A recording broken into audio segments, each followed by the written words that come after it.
quería agradecer a todos los que se pueden conectar hoy, ¿sí?, a la capacitación del Servicio de Salud de Pulmotec. Me presento, para las chicas que no me conocen, soy la coordinadora médica, la doctora Sacín Patricia, y hoy vamos a hablar de cardiopatías congénitas y soporte nutricional. La charla la va a dar la licenciada Romelí Coronel y la doctora Eliana Arnés. Bueno, cuando quieran empezamos, Eli. Sí, está bien, doctora Patri. Ahora podemos iniciar. Bueno, comenzamos. Bien. Buenas tardes, mi nombre es Eliana Arnés, soy residente de tercer año del Hospital Eva Perón de Merlo y voy a dar la parte de cardiopatías congénitas. Bueno, entonces las cardiopatías congénitas se define como a toda anomalía estructural del corazón o de los grandes vasos. Las cardiopatías congénitas son consecuencias de alteraciones del desarrollo embrionario del corazón que se producen aproximadamente entre la tercera y 10ª semana de gestación. Durante la vida fetal, los ventrículos derecho e izquierdo funcionan como circuitos paralelos y estos van a estar conformados por el agujero oval que tiene un cierre aproximadamente a los 3 meses. Bien, la incidencia. Se estima que hay una incidencia de cardiopatías cianóticas que comprende entre el 5 y el 12% por cada 1000 recién nacidos vivos. La cardiopatía congénita es la malformación más frecuente según estudio de prevalencia de los 10 defectos más frecuentes que fue realizado en nuestro país en el año 2004. La etiología puede tener una causa genética, ambiental o multifactorial. Entre las causas vamos a tener hereditario, una madre diabética, una madre que padeció durante el embarazo rubéola, toxoplasmosis o HIV, el consumo de alcohol durante el embarazo, el consumo de drogas durante el embarazo o el consumo de medicamentos que no van a tener prescripción médica durante el embarazo. Bien. Entre los signos característicos que vamos a tener en un recién nacido que se presenta con una cardiopatía congénita, vamos a tener la cianosis, la taquipnea, la presencia de un soplo o alteración a nivel de los pulsos. Vamos a tener una clasificación de las cardiopatías congénitas que pueden ser cianóticas o acianóticas. Entre las cianóticas tenemos la tetralogía de Fallot o la transposición de grandes arterias. Entre las acianóticas, las estenóticas que pueden tener un flujo pulmonar normal, como ser la coartación de la aorta, la estenosis aórtica o la estenosis pulmonar. Cuando tenemos la presencia de un shunt de izquierda a derecha que va a llevar un flujo pulmonar aumentado, entre estas la comunicación interventricular, la comunicación interauricular, el canal atrioventricular o el ductus arterioso persistente. Tenemos otra clasificación donde nos muestra que las cardiopatías congénitas acianóticas, cuando tenemos el cortocircuito de izquierda a derecha, como habíamos dicho, la CIA, CIB, el ductus, la presencia de un canal atrioventricular, el drenaje venoso anómalo pulmonar parcial, o cuando hay obstructiva a nivel del corazón izquierdo, como coartación de la aorta, estenosis mitral o una hipoplasia de ventrículo izquierdo. O cuando tenemos insuficiencias valvulares y otras, como una insuficiencia mitral, insuficiencia aórtica, estenosis de ramas pulmonares. Y entre las cardiopatías congénitas cianóticas, a nivel obstructivo del corazón derecho, tenemos la tetralogía de Fallot, la atresia pulmonar, la atresia tricuspidia, o cuando tenemos una mezcla total, como la presencia de un ventrículo único, un tronco arterioso, o cuando hay una falla de la mezcla, como tenemos en la transposición de grandes vasos. Tenemos la presencia entonces de la clasificación de la cardiopatía con cortocircuito de izquierda a derecha. En este grupo de cardiopatías, los síntomas provienen porque hay un hiperflujo pulmonar, es decir, que va a haber una sobrecarga a nivel tanto de ventrículos derecho e izquierdo. El paso de la sangre oxigenada va del lado izquierdo del corazón hacia el lado derecho, Este va a recircular a los pulmones y no llega a ingresar a la circulación arterial sistémica periférica. Por lo tanto, que va a producir que haya una menor resistencia vascular pulmonar, lo que va a llevar a que haya un mayor cortocircuito de izquierda a derecha, que se traduce con síntomas como que van a producir aumento de trabajo respiratorio, como taquipnea, distrés respiratorio, trastornos hemodinámicos, taquicardia y sudoración. También va a producir un aumento del gasto cardíaco con aumento del volumen sistólico, aumento de la frecuencia cardíaca. Y bueno, posterior a esto, este shunt, este cortocircuito puede revertir y volverse de derecha a izquierda, y este fenómeno se conoce como Eisenmenger. Entre este grupo tenemos la comunicación interventricular entre las cardiopatías congénitas acianóticas, y lo que se produce acá que es un defecto a nivel del septo interventricular que va a producir que haya una comunicación del ventrículo izquierdo con el ventrículo derecho. Es la más frecuente y se presenta en un 25% de los casos. Entre los tipos tenemos una subaórtica, perimembranosa o muscular. Entre estas, la más frecuente es la perimembranosa. Tenemos criterios diagnósticos y clasificación como una CIB pequeña cuando tiene un diámetro menor a 0.5 centímetros cúbicos, que son restrictivas y generalmente el paciente es asintomático. Y una CIB grande cuando es mayor a 1 centímetro y es restrictiva. Es característico que estos pacientes tengan un soplo de alta intensidad que va a ser áspero, de aspecto velocistólico. Y en el electrocardiograma se puede encontrar un electrocardiograma normal o la presencia de una hipertrofia biventricular. Y en la radiografía de tórax se puede evidenciar una cardiomegalia. El pronóstico. El 30-50% tienen un cierre espontáneo que se produce antes de los 2 años de edad, y la mayoría ya se encuentran cerradas antes de los 4 años. En estos pacientes hay mayor riesgo de que se produzca una endocarditis, por lo que está indicada la profilaxis. El tratamiento. El tratamiento es médico y está indicado en pacientes que tienen clínica de una insuficiencia cardíaca, un retraso pondoestatural, y el objetivo es que haya una mejoría a nivel de los síntomas, una normalización del peso y que haya una prevención de infecciones respiratorias. En caso de tener una CIB pequeña, se tranquiliza a los padres y no está indicado el tratamiento quirúrgico. El resto de las CIB son de manejo quirúrgico y lo ideal es la corrección entre los 6 meses y el año de edad, y más si hay defectos que van a estar asociados a una hipertensión pulmonar. La CIA. En la comunicación interauricular hay una solución de continuidad que se va a producir a nivel de ambas aurículas.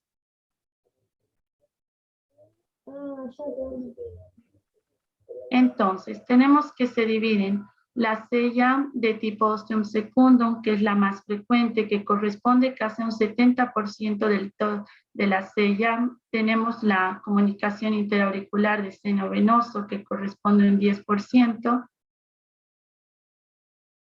Y la sella de tipo ostium primum, que generalmente está asociado a anomalías a nivel de las válvulas atrioventriculares. Entre los criterios diagnósticos tenemos: la clínica generalmente son pacientes asintomáticos, pero pueden presentar una falla de crecimiento o una intolerancia al ejercicio. A la auscultación tienen un primer ruido fuerte, a veces se ausculta un chasquido y tenemos un desdoblamiento fijo del segundo ruido. Hay un soplo sistólico eyectivo que se ausculta a nivel del segundo al cuarto espacio intercostal izquierdo, y en radiografía de tórax puede ser normal o puede haber discreta cardiomegalia. Y en el electrocardiograma hay sobrecarga a nivel del ventrículo derecho. El pronóstico es bien tolerado en la infancia y generalmente los síntomas aparecen a partir de los 30 años de edad y se caracterizan porque son pacientes que pueden presentar hipertensión pulmonar o incluso una insuficiencia cardíaca. El tratamiento es el cierre quirúrgico en caso de un paciente sintomático o asintomático, después del año y antes del periodo escolar. El defecto a nivel del canal atrioventricular. En este defecto va a haber un un defecto a nivel del tabique puede ser interauricular o interventricular. Este está relacionado al síndrome de Down y entre los criterios diagnósticos, el paciente presenta insuficiencia cardíaca, puede presentar infecciones recurrentes y al momento de la lactancia pueden presentar episodios de cianosis, puede haber un hígado aumentado de tamaño y un retroceso del crecimiento. A la auscultación hay un frémito a nivel del borde esternal izquierdo, hay un soplo sistólico de insuficiencia mitral, un segundo ruido desdoblado, y el tratamiento se realiza durante la lactancia mediante parches o se hace una reconstrucción a nivel de la válvula atrioventricular. El ductus arterioso permeable es la persistencia del conducto arterial. Este es el que va a comunicar la aorta con la pulmonar durante la vida fetal, más allá de los primeros días de vida. Esta patología es frecuente en el prematuro o en madres que han padecido rubiola. Entre los criterios diagnósticos tenemos un conducto arterioso persistente. Cuando es pequeño, generalmente son asintomáticos y la presentación es la más frecuente. Cuando son grandes puede producir una insuficiencia cardíaca congestiva, una falla de crecimiento o pulsos saltones. Y a la auscultación es característico el ruido en maquinaria, que es un soplo sistólico, sistodiastólico continuo. El electrocardiograma evidencia una hipertrofia a nivel del ventrículo izquierdo y la radiografía de tórax hay una arteria pulmonar prominente.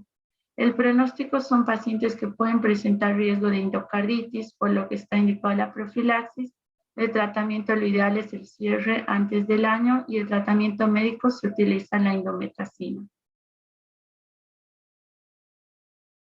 Cuando tenemos flujo pulmonar normal, hablamos de la coartación de la aorta. La coartación de la aorta es un defecto que se produce a nivel de la aorta descendente. Va a haber una estrechez que puede ser parcial o total de la aorta descendente y lo más frecuente es que sea a nivel subclavio. Lo que va a producir entonces esta estrechez es que haya una presión sanguínea alta antes del punto de la coartación y la presión sanguínea va a ser baja por debajo del punto de la coartación. Se presenta entre los 4 y 5 meses de edad. Entonces, como habíamos dicho, está caracterizada por la obstrucción total o parcial de la aorta descendente y siempre hay que descartar un síndrome de Turner. En la clínica hay debilidad o puede haber dolor tras el ejercicio y lo característico es que hay una disparidad de la tensión arterial a nivel de miembro superior e inferior, con los pulsos femorales, popliteos, tibial posterior y pedio que van a ser débiles o van a estar ausentes y en el caso de los pulsos superiores van a estar saltones. El tratamiento siempre hay que mantener permeable el ductus en el neonato y en caso de un lactante mayor, medidas anticongestivas. La clasificación. Tenemos la de tipo preductal y la postductal. La preductal es la más frecuente y la coartación se sitúa a nivel de la aorta proximal en el conducto arterioso. Esta es común que se presente en la infancia y está asociada a defectos intracardíacos. Lo característico que estos pacientes presentan que hay una disminución de los pulsos femorales y el tratamiento se realiza al momento del diagnóstico. Y cuando tenemos una postductal, está distal al conducto arterioso, se presenta más en el adulto, no está relacionada a ningún defecto y es característico que tengan los pulsos femoral igual al radial y el tratamiento es la prostaglandina E1. Entre las cardiopatías cianóticas tenemos la transposición de grandes vasos. En la transposición de grandes vasos lo que tenemos es que a nivel de la aorta nace a nivel del ventrículo derecho. Entonces toda la sangre desoxigenada va para hacia el ventrículo derecho. Y la arteria pulmonar nace a nivel del ventrículo izquierdo. Entonces, lo que permite la supervivencia en estos pacientes es que haya una persistencia del conducto arterioso, que es la que va a hacer que haya una mezcla de sangre tanto oxigenada como desoxigenada.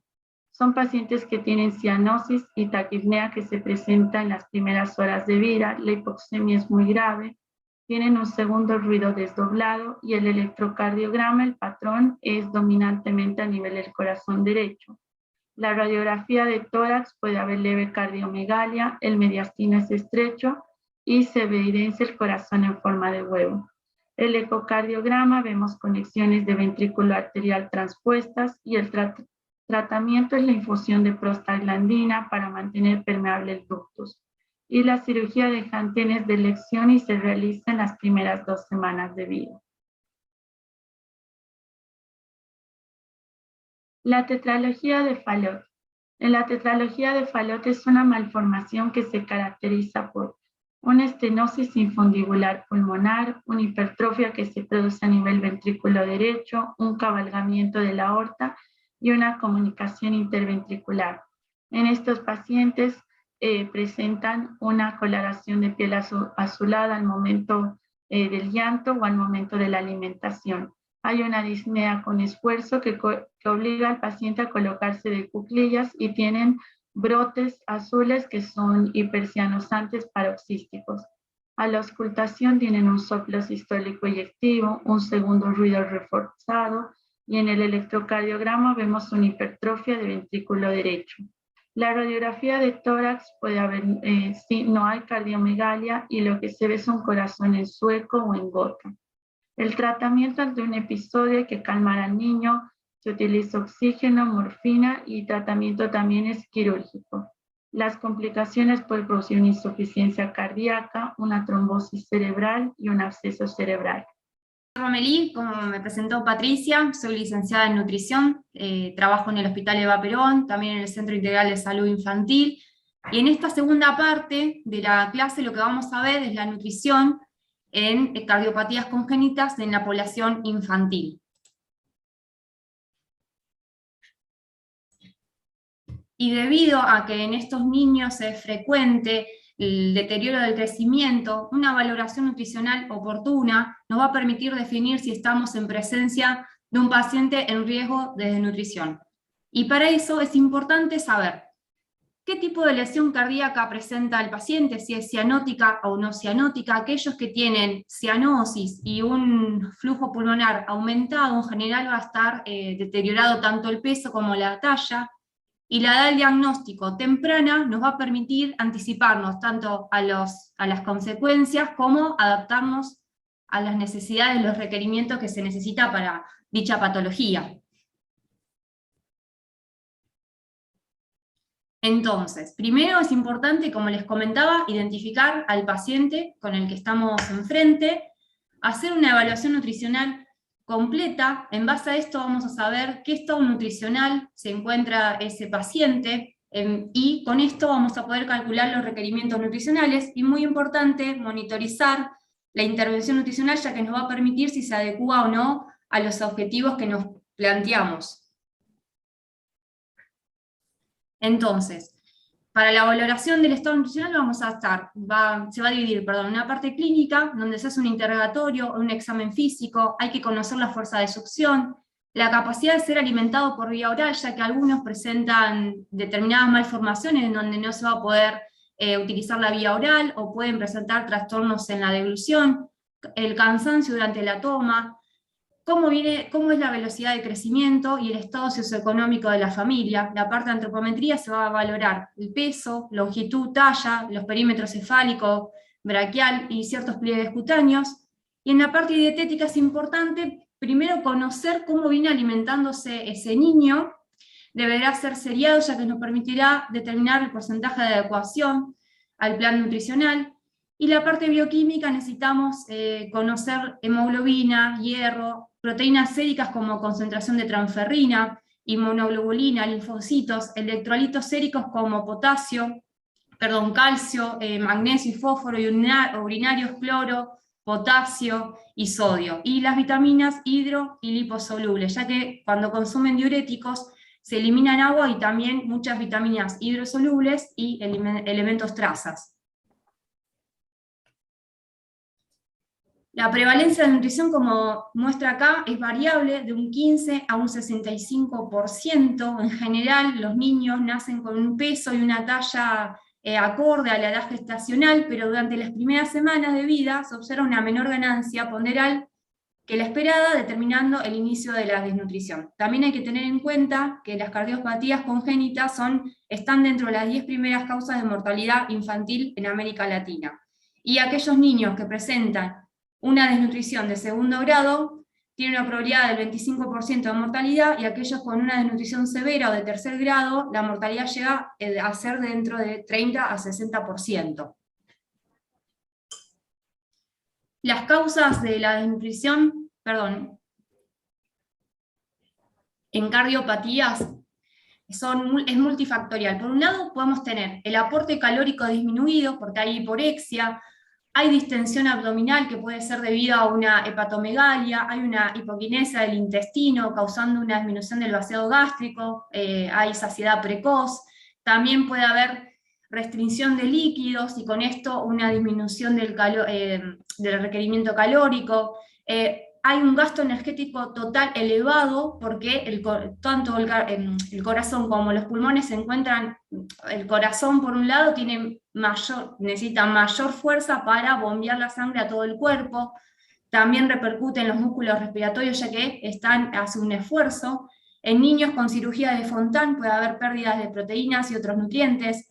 Medicamentos que son de prescripción frecuentes en estos pacientes, ya mencioné, diuréticos causan anorexia, algunos casos pueden causar náuseas, diarreas, y hay otros síndromes genéticos, como ya mencionado, síndrome de Down, prematurez, retraso del crecimiento intrauterino, malformaciones, y factores sociales y económicos, como les comentaba, de la familia. Hay que conocer si esa familia tiene los recursos para alimentar correctamente al niño. Muchas veces ha llegado familias, por ejemplo, que lo que hacen en vez de concentrar la fórmula, las medidas, le ponen menos, por ejemplo, porque para que dure más justamente la lata en polvo. Hay controles y seguimientos que son inadecuados, porque esas familias generalmente de bajos recursos tienen más chicos, por ejemplo, entonces todo esto nos lleva a una alimentación inadecuada. Las consecuencias de la desnutrición, como muestra en esta filmina, es a corto plazo hay mayor mortalidad, hay alteración del sistema inmunológico, retraso de las cirugías porque no cumplen con los requisitos necesarios, mayores complicaciones postoperatorias, mayor duración en ventilación mecánica, mayor estancia en la unidad de terapia intensiva, retraso en la cicatrización de heridas, hay mayor estancia hospitalaria. A largo plazo hay pérdida de masa corporal magra, pérdida de masa muscular corporal, pérdida de fibra miocárdica, falla de crecimiento, retraso del desarrollo y habilidades cognitivas.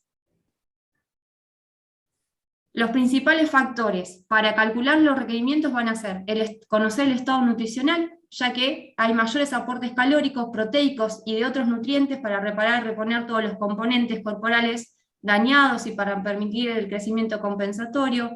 El tipo de cardiopatía, como les comentaba, si se acompaña o no de hiperflujo pulmonar. Aquellos que tienen aumento del flujo pulmonar tienen más hipoxia y también acidosis, y esto requiere mayor energía. Y el estado hemodinámico, la presencia de síntomas de insuficiencia cardíaca determina mayores necesidades de energía, como les comentaba, el corazón hace un mayor esfuerzo para bombear la sangre a todo el organismo. Bueno, en esta tabla, en este cuadro que les comparto, se muestra cómo se clasifica el estado nutricional según los índices antropométricos peso-edad, talla-edad, longitud-edad, índice de masa corporal-edad, puntaje Z de valores normales va de más a -2, una malnutrición aguda entre -2 y -3, y una desnutrición aguda severa en un puntaje menor a 3.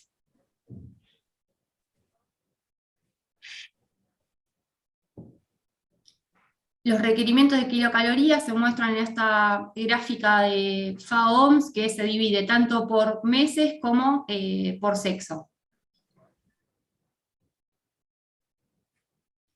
Y acá lo mismo, en edad, en años, tanto se divide los requerimientos en niños y en niñas, para calcular el metabolismo basal. Y el requerimiento de proteínas se divide por meses, y también es el requerimiento proteico de la FAO-OMS del 85. Y a grandes rasgos, para hablar sobre fórmulas infantiles, por eso solamente es a grandes rasgos porque hay mucho para conversar, pero las que son de inicio son las que van de 0 a 6 meses, la de continuación se emplean de 6 meses a un año, perdón, y de crecimiento van de mayores a 1 año a 3 años. Y podemos tener de la presentación tanto en líquido como en polvo, y para este es muy importante la reconstitución, ¿sí? Y en este cuadro, para que vean básicamente algunas diferencias importantes, una fórmula de prematuro la daba desde que, o sea, hasta los 6 meses de edad corregida, por ejemplo, las kilocalorías son de 70 a 80, a diferencia de la fórmula de inicio 60 a 70 y de continuación 60 a 80, las proteínas de 2,5 a 3,6 gramos cada 100 mililitros, y la característica importante de la fórmula de prematuro es que tiene mayor kilocaloría y mayor proteína. Y la fórmula de inicio, para tener en cuenta, tiene menor contenido de sodio y menor contenido de proteínas, y una estrategia que podemos utilizar cuando hay que controlar sodio es poder utilizar esta fórmula aunque tengamos un paciente mayor a 1 año.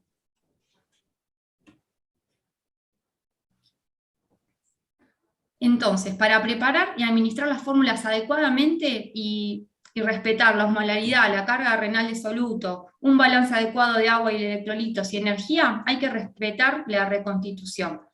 Estándar de 13,5%, pero va a depender mucho de la fórmula que tengamos. La podemos a la fórmula o diluir o la podemos concentrar. Y estos topes de concentración va a depender más que nada de la fórmula que tengamos, ¿sí? Hasta un 20% la podemos concentrar en fórmula 1, 2 y 3 y leche entera de vaca. Recordar que nunca vamos a dar leche entera de vaca a menores de 1 año. Y una fórmula hidrolizada, el tope de concentración es hasta el 18%. Y para calcular después cuánto le vamos a administrar por cada toma, es importante calcular la capacidad gástrica, que va entre 20 a 30 mililitros kilogramo de peso actual, y esto va a depender también de qué le vamos a otorgar, el estado nutricional del paciente, la tolerancia. Por ejemplo, a un paciente que tengamos con una desnutrición aguda severa, vamos a empezar con un límite menor, con 20, y no con un 30 mililitros kilogramos día. Kilogramos por toma, perdón.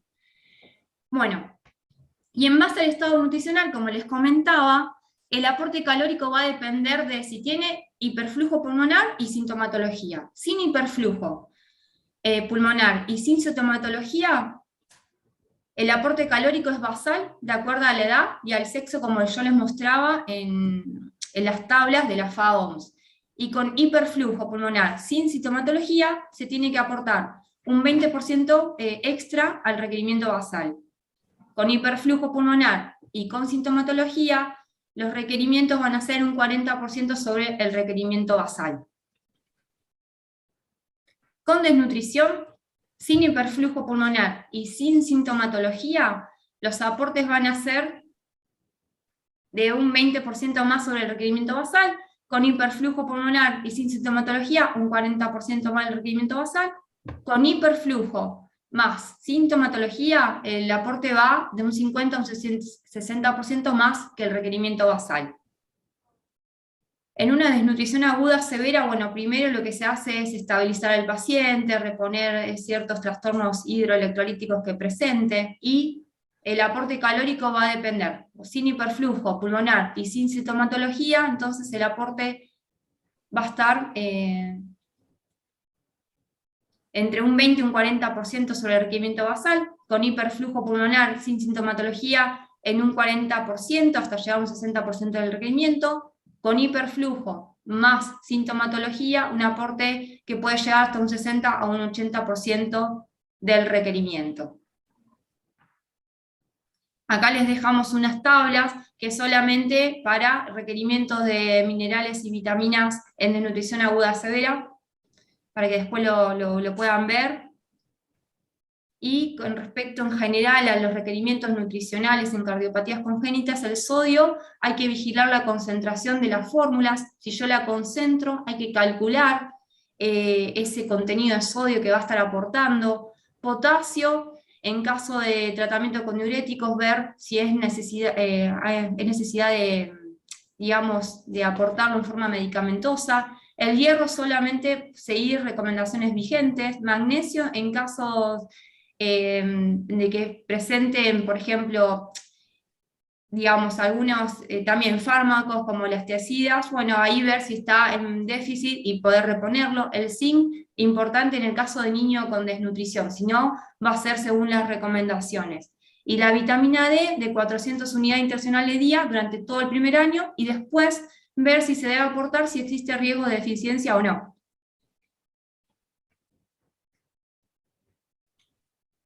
Los requerimientos líquidos en general en un recién nacido son de 140 a 160 mililitros kilogramos día, pero frente a casos de edemas o de desestabilización hemodinámica se restringe. 110 a 120 mililitros, acá fíjense, es kilogramo día, si es lactante y no gramos, como está acá en la diapo, esto para que lo tengan en cuenta después, y de 0,5 a 1 mililitro kilocalorías si el niño es mayor a 1 año.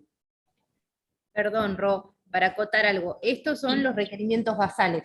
Entonces depende de si tiene síntomas, claro, si es con hiperflujo, sin hiperflujo, lo que ella dijo anteriormente, a esto le pones el 20%, el 40%, el 50% más. Pero en estos pacientes con cardiopatía es re importante ver esto, si bien le subís los requerimientos, si está con edema o una insuficiencia, no te puedes pasar, y lo que tienes que hacer es concentrar la leche para pasarle menos líquido. Sí, por eso les decía el tema de la concentración, ¿no? Que el estándar es una manera la fórmula, pero si nosotros necesitamos aumentar la concentración porque hay una restricción hídrica, bueno, tenemos algunos recursos, y uno es concentrar la fórmula, pero después tenemos que chequear de no pasarnos de sodio. Bueno, siempre la vía oral va a ser la prioritaria, ¿no? Pero en ciertas situaciones en donde, por ejemplo, haya requerimientos elevados, gasto energético alto, puede ser un soporte complementario a la vía oral, también ante un aumento de la dificultad respiratoria en caso de hipoxia, en un empeoramiento de la situación hemodinámica. Los objetivos de la nutrición enteral temprana es prevenir y evitar pérdida de masa magra o proteica, fortalecer la respuesta inmune, disminuir y mejorar la retención nitrogenada, conservar la función e integridad intestinal para evitar el sobrecrecimiento bacteriano, proporcionar a la mucosa digestiva suplementos adecuados de nutrientes, atenuar la acidez gástrica y así disminuir la úlcera de estrés. La forma de administración tenemos a débito continuo durante 24 horas, por ejemplo en una insuficiencia cardíaca grave, también una hipertensión pulmonar grave, a débito continuo durante la noche o intermitente. Y primero, antes de la progresión de la fórmula, la elección de la fórmula es importante, saber la edad del niño, la situación funcional del tracto gastrointestinal, el tipo de cardiopatía con la que tenemos enfrente. Se aumenta el volumen hasta lo máximo permitido cuando se elige la fórmula, después se aumenta el volumen, como dice acá, hasta lo máximo permitido, se concentra la fórmula, y si no nos, viendo de no pasarnos ciertos topes, o si nos pasamos, bueno, ya ahí ver de incorporar ciertos módulos, cuando no podemos ni concentrar más la fórmula porque nos pasamos de ciertas recomendaciones.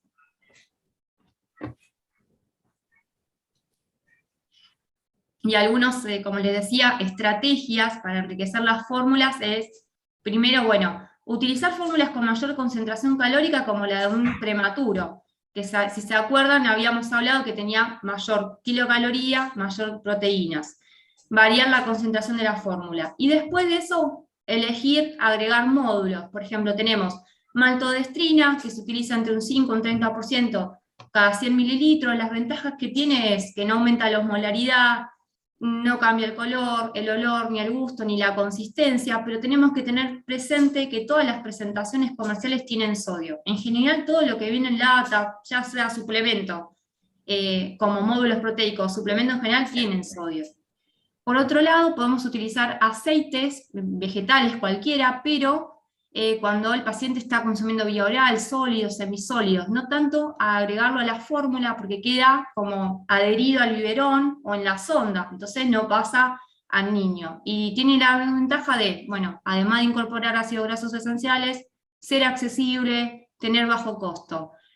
Por otro lado, se puede utilizar TCM en ciertas situaciones donde puede haber una mala absorción, por ejemplo, se puede mezclar tanto en los alimentos o en las fórmulas en concentraciones de 1 a 3 mililitros cada 100 mililitros de alimento. La desventaja que tiene es que es elevado costo y no tiene aporte de ácidos grasos esenciales, y hay que vigilarse en caso de que haya niños con hipoxia porque inhibe la oxidación de grasa.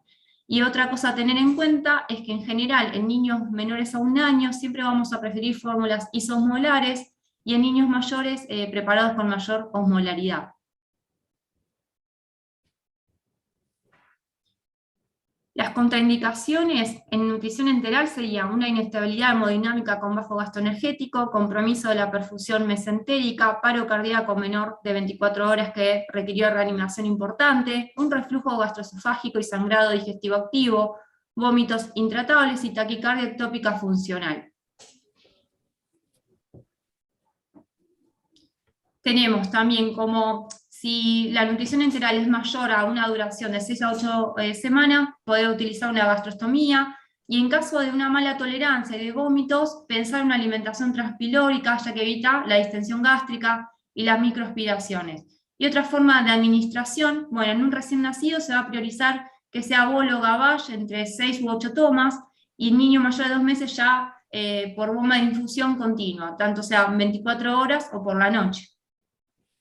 Esto es lo que hablábamos, Ro, que en las normas dice usar 6 a 8 semanas, pero en la práctica la sonda la tenemos de chicos de 2 años. Sí, por eso, las recomendaciones son estas.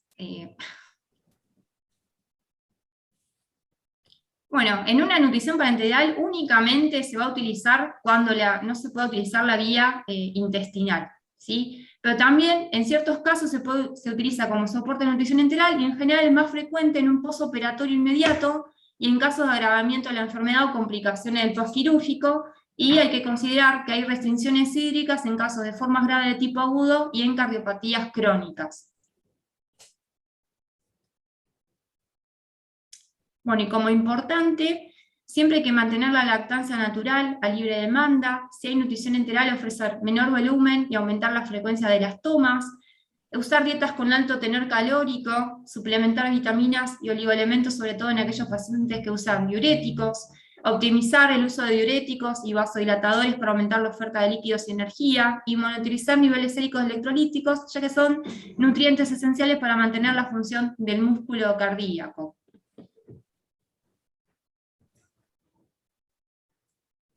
Bueno, importante monitorizar los resultados del tratamiento nutricional. Se sugiere fijar metas siempre que vayamos a comenzar con implementar fórmulas, suplementos, siempre tienen que ser de manera gradual. Si el paciente tiene una desnutrición aguda, venía recibiendo menor calorías a la que nosotros le tenemos que aportar, siempre es gradual, y y ir evaluando la tolerancia. Por eso esto de las metas, de ir por metas, incorporando los requerimientos. El incremento excesivo de peso corporal en la etapa aguda debe llamar la atención. Importante el registro minucioso de los alimentos consumidos por el niño, en caso de que sean niños que ya estén con alimentación complementaria o sean más grandes. Y evaluar la composición corporal nos permite interpretar los resultados del tratamiento nutricional. Bueno, ahora armamos como un caso, ¿alguna pregunta? Un caso clínico para...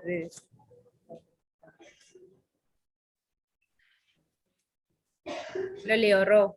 Llega a la guardia de pediatría Mateo, de 2 meses de edad. La madre lo trae porque toma poco pecho y al alimentarse se agita y se queda dormido. Al examen físico se encuentra en regulado estado general, afebril, normohidratado, con palidez de piel y mucosas. Presenta buena entrada de aire bilateral, sin ruidos agregados, pero está taquipneico, taquicárdico y con un soplo sistólico, y tiene pulsos periféricos positivos. Como antecedentes neonatales, es un recién nacido de término de 38 semanas, con un peso adecuado para edad gestacional, 3,3 kilos, gesta 3 para 3, fue un embarazo controlado con un AGUAR 910, serologías negativas, y se fue de alta a las 48 horas de vida, todo normal. Pero se fue de alta con un peso de 3,1 kilos. Y nació con 3,3 kilos. La madre lo trae a control, al 7º día de vida, ya el nene pesaba 3 kilos, o sea, bajó 300 gramos. Acá tenemos que tener cuidado porque ya bajó el 10%, que es hasta lo permitido que puede bajar. Al interrogatorio acá, en este control, la madre refiere que tiene buena producción de leche, que succiona bien correctamente el pecho y que moja 6 pañales por día. O sea, no nos llamaría nada la atención, bajó ahí y es para volverlo a controlar en una semana. Se da pautas de alimentación y continúa con leche materna. Se vuelve a citar a los 15 días y acá el bebé pesa 3,1 kilos, o sea, aumentó 100 gramos en una semana, que son 14 gramos por día. Acuérdense que lo normal que puede aumentar es entre 20 a 50 gramos por día, ¿sí? Nosotros los primeros 2-3 meses vemos la cantidad de gramos por día más que el precentilo. O sea, acá está por debajo. Entonces, doy pautas de alimentación, no le suspendo el pecho, pero agrego un complemento, porque evidentemente no está aumentando bien. Pero clínicamente nada me hacía sospechar de ninguna cardiopatía. Ni nada. El fórmula. Claro, el Una complemento. maternizada, una prematuro. Sí, una de una inicio, mamadera. porque es una de inicio, porque es un bebito que nació bien de término, Sí, 38. todo por ahora parece normal. Todo por ahora, la primera semana bajó hasta el 10% y subió poquito. Pero ya los Sí, quizás 15 días, quería acotar algo. Justo que escuché a una compañera, ¿no? Decir de una prematuro, quizás solamente ver de prematuro cuando hay una restricción hídrica. O si es prematuro, como decía Patri, porque si no también es más un costo, o sea, salen más, tiene un elevado costo. claro, acá es un nacido de término que evidentemente con el pecho, si la mamá está haciendo las cosas bien, que está tomando Sí, mucho líquido, debería tendría que estar aumentando. Sí. Entonces, ¿la fórmula sería de inicio o de prematuro? No, de inicio. Pero acá puede ser o que la mamá no tenga buena producción de leche, o tiene una mala técnica, o todavía no tuvo bien la bajada de la leche, o no tiene mucha producción. Pero bueno, acá ya en el segundo control, que no está aumentando mucho, aparte de fomentar toda la técnica y demás, le agregas un complemento. Puede ser de inicio, si es de término y el nene clínicamente no es prematuro o no hay que hacer una restricción, le das de inicio. Y tendría que, cito a la semana, ¿sí? Sí. La fórmula está buena, la de inicio, porque tiene un buen peso. Y es una leche que se consigue rápido, pero sí, no lo dejo a control en un mes. Tiene 15 días de vida, le puse un complemento, lo cito a la semana para control. ¿Qué pasa? Mamá ya con 3 hijos no vino a la semana control. Que pasa mucho. Se fió, tomó bien, tomaba la teta, tomaba el complemento y lo trajo recién a los 2 meses por guardia. ¿Sí? Que se queda dormido, o sea, pasó 1 mes y medio. ¿Qué pasa? No, pero pasa. Viene agitado, dormido, tomando poco de pecho, y el examen físico tiene buena entrada de aire, no parece nada respiratorio, pero sí está taquipneico, taquicárdico, somnoliento. El paciente queda internado para realizar estudios y tratamientos, se hace un laboratorio que es normal, una placa de tórax que te muestra una cardiomegalia, se le hace un electro donde se evidencia una hipertrofia biventricular, y a raíz de esto se hace un ecocardio, Doppler, donde se hace el diagnóstico de una CIB muscular grande. Acuérdense cuando vimos la clasificación de la CIB, que es la comunicación interventricular, había pequeña, mediana y grande. La pequeña y esa se resuelven sola, y esta es de tratamiento quirúrgico, y se caracteriza porque el nene nació bien, de término, todo bien, sin ninguna clínica, pero recién entre 2 semanas, 8 semanas, puede empezar con clínica. ¿Qué es lo que pasó en esta criatura? Que nació bien, solamente ahí ve una manifestación de que tenía un retraso en el crecimiento, ¿sí? Y recién ahora vino con la clínica florida a los 2 meses con agitación, taquicárdico.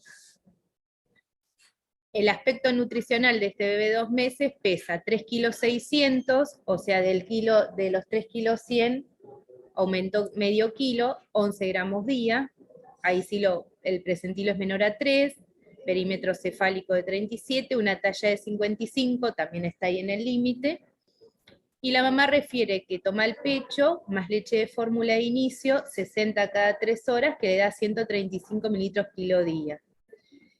Se indica tratamiento médico con diuréticos y se estabiliza Mateo. Si ustedes ven acá, del punto de vista de la alimentación, no está mal lo que la mamá le está indicando. O sea, le estaba dando pecho, más 60 de fórmula cada 3 horas, que te da un 135, que es un basal. Tendría que aumentar, pero evidentemente no está aumentando de peso por la cardiopatía. Bueno, ahora sí. El paciente estaba internado en el piso, se hizo todos esos estudios y se solicita interconsulta nutricional. Esto, siempre tener presente que a veces los médicos internamos a los pacientes y después no acordamos a veces tarde de hacer la interconsulta nutricional, que es lo que decía Ro, que hay que tener muy en cuenta dentro de las primeras 24, 48 horas, siempre realizar la evaluación nutricional precoz. Sí, Ro, vos. Bueno, se realiza la interconsulta nutricional. ¿Qué haríamos? Estás muteada. ¿Qué haríamos con este paciente? Perdón, no me había dado cuenta. Recibimos así la interconsulta de este paciente y tenemos estas opciones. A, indicamos alimentación parenteral. B, continúa con vía oral, pecho y leche de fórmula, pero se aumenta la cantidad. O C, se coloca sonda nasogástrica para recuperación nutricional. A ver, sería, para mí, se puede probar la B, pero que se en poco tiempo, y si no la C, por el tema del agotamiento. Si se duerme, no funciona lo suficiente, haría la C, o sea, seguiría con algo de pecho más la sonda. Acá también están escribiendo en el chat. Claro.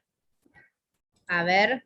En el chat están escribiendo también. ¿Querés leerlo, Ro, lo que dice? Sí, es la C, bien, ahí Natalia también. Sí, colocamos una sonda nasogástrica para recuperación nutricional. Pues ya sabemos que tiene aporte calórico aumentado, esta fatiga que ustedes comentaban, ¿sí? Y después tenemos, Mateo se encuentra estable, compensado hemodinámicamente, por lo cual se decide dar el alta y se programa cirugía en 6 meses, solicitan el egreso del sanatorio con soporte nutricional enteral en domicilio con sonda nasogástrica.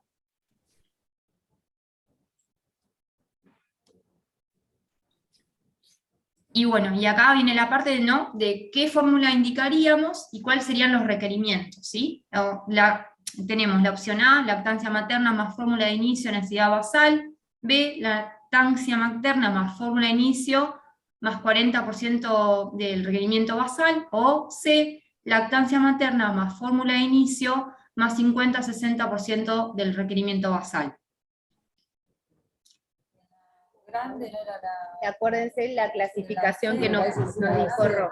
Este Este era un paciente, tenías, el aporte calórico era si estaba nutrido, desnutrido grave. Este era un desnutrido, digamos. El 40.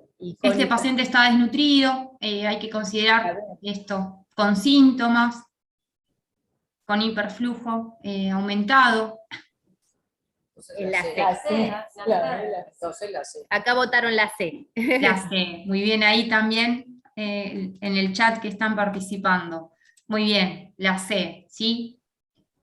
Así que bueno, lo importante es concentrar la leche para no pasarnos con los líquidos, y acuérdense, es muy importante, siempre lo vamos a hacer en forma gradual para ver la tolerancia, y vamos a tener que calcular el sodio que estamos aportando cuando concentramos las fórmulas. Nunca suspendemos la leche materna. Estimular la deglución con succión y no perder el vínculo materno es sumamente importante. Además, muchos estudios demuestran que tienen mayor ganancia de peso con leche materna porque es más fácilmente, o sea, se digiere más fácilmente la leche materna, y además aporta inmunoglobulinas importante para prevenir las infecciones. Estos casos de cardiopatía, Ro, son re complejos, porque si bien vos necesitas aumentar las necesidades basales, o sea, las calorías, pero a su vez no te podés pasar en la cantidad de sodio y proteínas. Y de líquido. Y de líquido. Claro. Y a veces la tolerancia es buena, porque vomitan. Entonces, bueno, ahí juegan por ahí mucho el papel de los módulos, pero también el TCM no lo toleran bien. Entonces, bueno, acá es donde las fórmulas por ahí con polvo reconstruida es donde de a poquito puedes aumentar la concentración, la caloría, y tenés que ir viendo de no pasarte en proteínas y de sodio. Claro, en general siempre se utiliza inicio, a menos que sea prematuro, que sea un bebé prematuro, pero en general inicio, acuérdense que son las de menor contenido en sodio y de proteínas, y que las podemos utilizar, aunque sea mayor de un año, quizás tener esta estrategia. Y como decía Patri, sí, nosotros vamos a concentrar la fórmula hasta lo que nos permita, de no pasarnos de sodio, de no pasarnos de proteínas, por ejemplo, también, y después a partir de ahí, que concentramos la fórmula, bueno, ir incorporando a poquito módulos. Y siempre la recomendación es comenzar con maltodextrina también, que es la más tolerada y que no aumenta la carga osmolar tampoco. Y el tema del metabolismo del oxígeno y eso con el hidrato, ¿no es mejor la grasa por el coeficiente respiratorio? Perdón, no escuché la pregunta, porque se escucha No, bajito. Te pregunto si con el hidrato, ¿qué pasa con el coeficiente? Viste que a veces metabolizar es conveniente la grasa. Sí, pero con la maltodextrina no es tan significativo como si estuviéramos agregando azúcar, por ejemplo. Ok. ¿Y el seguimiento de estos pacientes, cada cuánto lo hacen? ¿Cada 15 días? ¿Cada semana? ¿Cómo lo hacen? Pasa que va a depender mucho del estado nutricional del paciente y la complicación. Sí. En una desnutrición aguda tiene que ser semanalmente, por ejemplo. Porque por ahí ajustás por el sodio y los líquidos. Claro, lo tenés El que ir líquido lo ajustando. ajustan por el aumento de peso. Depende si está también. internado. O antes incluso. Muchas veces yo lo he citado, por ejemplo, 3 días, pero también va a depender mucho hasta la familia, si entendió, si comprendió bien cómo la forma de administrar, muchas cosas dependen. Igual son pacientes seguidos por médicos de alto riesgo. Sí, no, depende, si el paciente todavía no está en condiciones de alta es porque no está compensado hemodinámicamente, si no le tenés que hacer un laboratorio, el medio interno, el sodio, Más fácil. el tema es Pero cuando... tengan en cuenta algo muy importante, me parece, y para tenerlo en cuenta, justamente, de que estamos hablando de requerimientos cuando el paciente está en domicilio, no cuando está internado. Entonces ya este paciente se va de alta. Los requerimientos obviamente incluso si está en terapia va a ser distinto a que si está en sala, va a ser distinto. Estos requerimientos están apuntados a pacientes que están en domicilio. Claro. ¿En domicilio los laboratorios cada cuánto se los piden? No, por ahí hay un paciente que le hace un laboratorio cada 3 meses. No, Yo las dos cardiopatías que tengo, una está muy bien y ya, digamos, no, pero el otro, todas las semanas lo ve alto riesgo. bueno, Todas las pero semanas. no necesariamente le hace No, laboratorio. no, pero pero lo lo muy de pesa. cerca. Y más Muy el bien. cardiópata, tenés que en algún momento Ro dijo ver el tema del aumento de peso agudo, Claro. porque a veces es un tema que se está encharcando, Claro. y Se tiene llena de muy líquido. líquido, Sí, y no es que está aumentando de peso. Sí. Entonces por eso es importante por ahí ver el Todo, tema el estado del respiratorio, balance, todo, cuánto está claro, orinando, hacer el ritmo diurético. Sí. Pero bueno, más que yo nada en la tengo- internación. Después en el alta, depende de la edad, estos chiquitos sí, los seguís cada 15 días, al principio una vez por Sí, a veces semana, sí, muy cerca. y después sí, cuando estás más cerca del año, los seguís una vez al año. Lo que pasa es que son nenes que van a ir próximamente a una cirugía, Claro. entonces lo tenés que recuperar, hacer esa recuperación nutricional, después la cirugía, otra vez lo vas a seguir Sí, muy otra de vez lo tenés que cerca. recuperar, y aparte a veces no es una sola cirugía. Y también están acompañados de diuréticos, entonces por ahí se te deshidratan y orinan mucho, y porque están con mucha medicación. O sea, es importante como la educación de que no necesariamente a veces en el domicilio tienen que pesar los pañales, hacer el ritmo diurético, pero sí a ojo que sepa la mamá que siempre mojó 5 pañales. Pero bueno, son pacientes complejos. Sí. A ver si tenemos... Bueno, nada, como conclusión, entonces la intervención, y como estamos hablando y venimos conversando, es individualizada, tiene que ser temprana, oportuna, más que nada para prevenir las consecuencias de la desnutrición, y obviamente siempre vamos a tener mejores resultados con el trabajo interdisciplinario, es muy importante. También la forma de administrar la leche. Si por ahí el paciente está en terapia, obviamente lo vas a tener por ahí con una alimentación continua. Si está en la sala, capaz que lo vas a tener con una gastro intermitente a la noche y durante el día. Pero cuando se va a la casa, generalmente los chiquititos no están con bomba, más que nada están a gavage y así intermitentes.